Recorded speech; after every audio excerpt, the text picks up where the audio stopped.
JB to keep you informed. I'm Michelle Jones. Before we get into the news, please remember to like, subscribe, leave a comment, and share the news with someone today. Now onto the news. Man and woman died in separate motor vehicle crashes in St. James and Trelawney. A man is now dead following a motor vehicle crash on the Rosemount Roadway in St. James on Saturday morning. He has been identified as 46-year-old Christopher Clark, otherwise called Ali, of a Birchill, Green Pond address. According to reports, about 8 a.m., Clark was traveling in a Nissan Tida motor car when the car collided with a pole. He received multiple injuries and was rushed to hospital where he died. A woman also died, and a man is nursing injuries following a motor vehicle collision along the 1 Mile Main Road in Falmouth Saturday morning. The deceased has been identified as Chantel Johnson. The injured man, the driver of the ill-fated vehicle, is currently in hospital, but his condition is unknown. According to reports, the man was driving a Toyota Voxy motor vehicle around 8 a.m. when he careened off the roadway and struck a utility pole. Johnson and the driver suffered various injuries and were taken to hospital where she succumbed to her injuries. Couple among 3 killed in separate crashes. A man and a woman died after their vehicle ran off the road on the Edward Siaga Highway in St. Catherine Saturday morning. Based on their mode of dress and armbands, it was surmised that the victims were returning from a party in St. Mary when they crashed shortly before 8 o'clock. The circumstances which led to the incident are under investigation. According to preliminary reports, the man was driving a Honda Civic motor car with the woman as a passenger. The wreckage of the vehicle was found beyond the guardrail with the woman pinned inside. She was later removed by firefighters.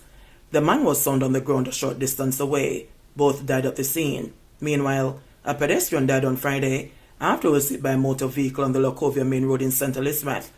The deceased has been identified as 64-year-old Philip Walters, otherwise called Junior, of Horton District in the parish. According to reports, about 9:40 p.m., Walters was walking along the main road when he reportedly walked into the path of a Honda Fit motor car that was traveling in the same direction towards Santa Cruz. The injured man was taken to the Black River Hospital, where he was pronounced dead. SSL founder, former CEO and another executive detained in major raid. 3 former senior executives linked to the collapsed investment firm Stocks and Securities Limited are in police custody this afternoon. They are the founder and former principal of the investment firm, Yo Croskery, his daughter, Sarah Meany, and the company's former CEO, Zachary Harding. All 3 have been detained on reasonable suspicion of breaches of the Bank of Jamaica Act, Securities Act, Larceny Act, and the Banking Services Act. A 4th person, Dermot Meany, has been taken into custody for breaches of the Firearms Act. Several items, including electronic devices linked to SSL, were seized during the raid. This operation is being led by the Financial Investigation Division. MOCA is really playing a critical supporting role to the FID in that regard. That support mainly involves the use of our data and cyber forensics personnel who will assist with the securing, handling, and processing of evidentiary items, including digital devices and other documentary material. Notwithstanding this supporting role, though, we remain ready to provide whatever additional capabilities or assistance the FID may require to carry out and complete the operations in a timely manner. Harding reported to authorities in the presence of his attorney later in the day and was subsequently questioned and detained. The police have since released a statement which reads, "The Financial Investigations Division FID, the Constabulary Financial Unit CFU, and the Special Operations Unit of the Counter-Terrorism and Organized Crime Investigation Branch CTOC and the St. James Police Division, with support from the Major Organized Crime and Anti-Corruption Agency MOCA, executed a coordinated operation linked to the ongoing Stocks and Securities Limited SSL investigation. At approximately 4:30 a.m., a joint team executed 4 search warrants at 1 St. James address in Kemshot District and 3 St. Andrew addresses. The operation targeted former directors of SSL. 3 people have been taken into police custody and are being questioned in the presence of their attorneys. 2 of these persons are directly connected to SSL, Mr. Yo Croskery and Mrs. Sarah Meany. Mr. Croskery was located at the Wickham Avenue address, where electronic devices and several documents were seized. It was taken into custody on reasonable suspicion of breaches of the Bank of Jamaica Act, Securities Act, Larceny Act, and the Banking Services Act. The search has also been concluded at the Kemshot premises, which is the residence of the Meanies. Among the items recovered are SSL-related documents and multiple electronic devices. Mrs. Meany was taken in for a direct connection to activities at SSL and on reasonable suspicion of breaches of the Bank of Jamaica Act, Securities Act, Larceny Act, and the Banking Services Act. The 3rd person in custody, Mr. Dermot Meany, was arrested in relation to a Firearms Act breach discovered during the course of the operation. He is a licensed firearm holder. However, it was found to be in possession of ammunition exceeding the legally permitted amount. Meanwhile, Mr. Zachary Harding, the former CEO of SSL and Delta Partners, has reported to the FID&C talk to be questioned in the presence of his attorney. The questions relate to the reasonable suspicion that he has breached the Bank of Jamaica Act, Securities Act, Banking Services Act, and Companies Act. Investigators are assessing all matters arising and forensically inspecting all evidence collected. Further updates will be provided when appropriate. 2 suspects named in death of Scream Corner gangster. Members of the police and military are keeping a close watch on sections of the Kingston Western Police Division following a flare-up in gang violence. This follows Thursday night's fatal shooting of 41-year-old Ricardo Ellis, otherwise called Buzza B or Boya, the promoter of a North Street address, was shot and killed by armed thugs about 8 p.m. at the intersection of Wellington and Nelson Street, popularly known as Scream Corner headquarters. He was killed at a children's Christmas street. It's reported that Ellis was standing in front of his business establishment when he was pounced upon by 2 men on a motorcycle. The men opened gunfire, hitting Ellis multiple times. The shooting forced women and children to scamper for cover. Ellis was rushed to the Kingston Public Hospital, where he was pronounced dead. Investigators have listed 2 men who go by the aliases Melo and Zidane, who are said to be both members of the One-Away gang. Investigators allege that Ellis was a top-tier member of the Scream Corner gang, which has its headquarters at the intersection of Wellington Street and Nelson Street. The cops believe that an internal conflict over the leadership of the gang led to his demise. The police are also bracing for reprisal attacks. Investigators say Ellis was the holder of a U.S. green card and had resided in the state of Connecticut with his wife, who is an American citizen, for the last 2 years. It was also revealed that Ellis returned to Jamaica on Monday, December 22. His return is in preparation for a Christmas treat, which was held in the community at the Wellington Street Park and concluded shortly before he was killed. In the meantime, Assistant Commissioner Michael Phipps, head of the Area 4 headquarters, said the police are determined to track down and capture the suspects behind the killing. In light of the fact that we have had this particular killing within the Denham Town Zozo, we from the security forces, inclusive of the JCF and the JDF, will be keeping a very close watch on activities within the Denham Town Zozo and all the surrounding areas. We want to reassure the citizens that we will be maintaining the highest level of vigilance in and around the particular space until we can properly identify the persons who are behind this particular killing and all the persons that we believe are a threat to the present peace that is likely to be shattered by this particular killing. We're asking that Zidane and Milo, who we believe are connected to the One-Away gang, report to the Denham Town CIB at the earliest possible time. These 2 persons are persons who would want to speak with in respect to this particular killing, and we are asking them to make it easy on themselves to report to us at the earliest possible time. PM Molness gets update on crime in St. Andrews Central Police Division. Superintendent, good to see you. Which division is this? Good to see you as well, Honorable Prime Minister. My name is Natalie Palmer, Superintendent and the Administrative Officer for the St. Andrews Central Division. And this is where we are located now falls within that division. Okay. We have 8 stations and 3 posts. And the main ones we have are like the Matilda's Corner, the Half-a-Tree Police Station, Crossroads Police Station.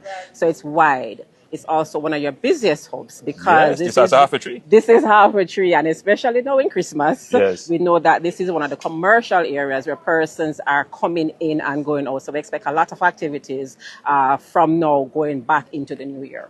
Excellent. Half-a-Tree is like a knot. It is. You know, that's where all the traffic, yes, all the roads almost intersect there.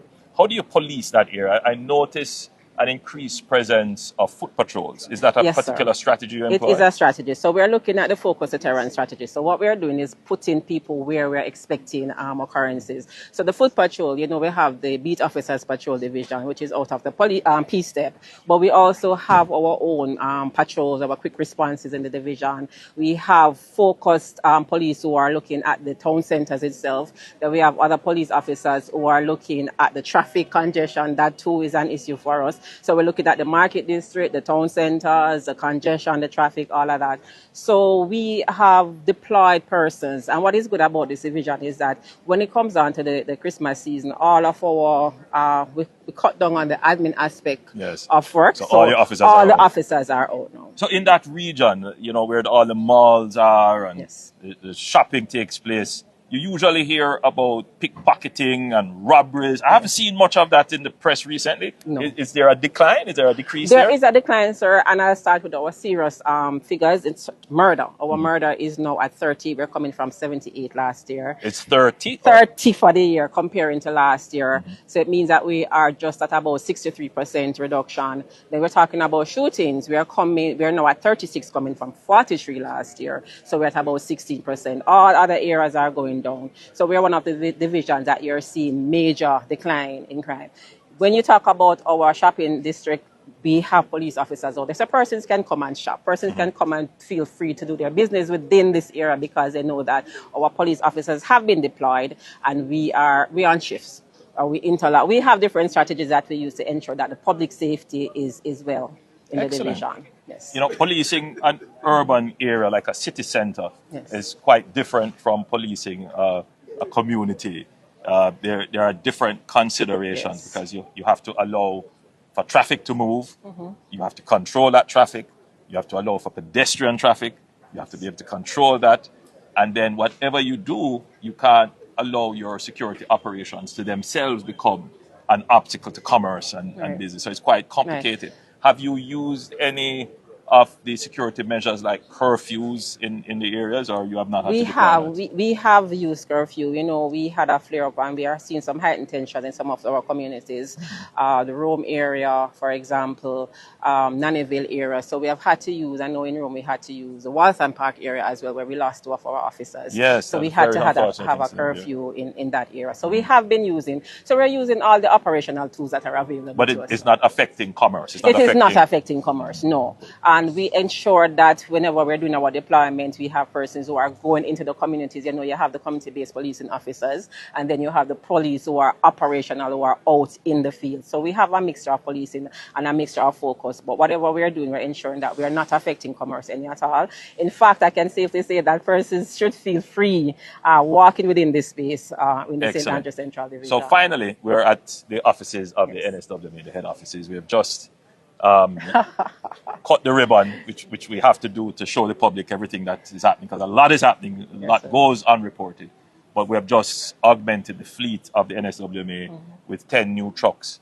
And these are huge trucks that can carry debris. Now, a part of your role in managing a kind of urban space would be to treat with the public order issues of vending, right? But the area that I want to ask your opinion on is, how do you deal with issues of public sanitation? I mean, do you issue a ticket if you saw someone urinating in public, for example? We should be issuing the ticket, but... I notice your diplomatic answer. You should be. We should be issuing the tickets, but we are having a little challenge right there. But... So as we, we have huge problems, right? So you could layer them. You could say at the base would be violence, which leads to murder and other serious crimes. And then you have the crimes to do with theft and robbery and so forth. And then you have the more sophisticated, digital crimes, cyber crimes. And then you have the public order issues, the traffic, vending, and of course, public sanitation. Now, to do that, it will be very tricky because you can't arrest the man immediately. You have to issue him a ticket. But the problem is you don't have a ticketing system to do that.